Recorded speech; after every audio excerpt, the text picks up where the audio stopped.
Hiring goal to advance black executives.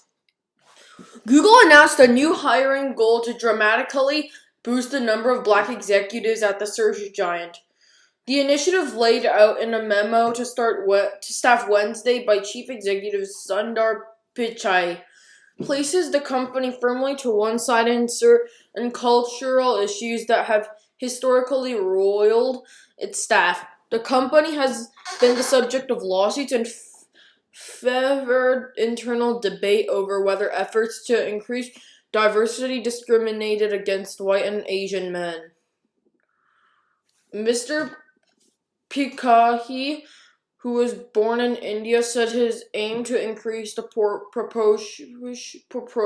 proportion of leadership representation of underrepresented groups, overall 30% at the company by 2025. He added that the Alphabet Inc. Unit would provide $170 million in a mix of financing and funding to related businesses. Listening to the personal accounts of members of our Black Advisory Leadership Group and our Black Plus Googlers has only reinforced for me of the reality our Black community. Racism permeates every aspect of life, from interactions with law enforcement to access housing and capital to healthcare, education, and workplaces, Mr. Pichai said. Mr. Pichai wrote in the memo.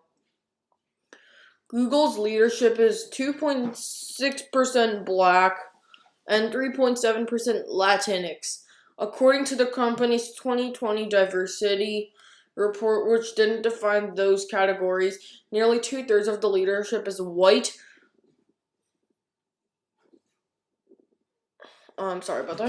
Didn't define those categories. Nearly 2/3 of the leadership is white plus. The report said the new hires were proportionally more diverse.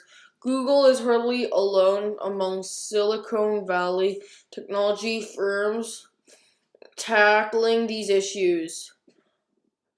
Last week, Facebook Inc. expanded the role of its chief diversity officer, elevating her to report directly to Chief Operating Officer Sheryl Sandberg. PepsiCo Inc. this week announced an initiative similar to Google's, aiming to expand the beverage company's black managerial ranks by 30% by 2025. PepsiCo said its U.S. workforce was 14% black overall.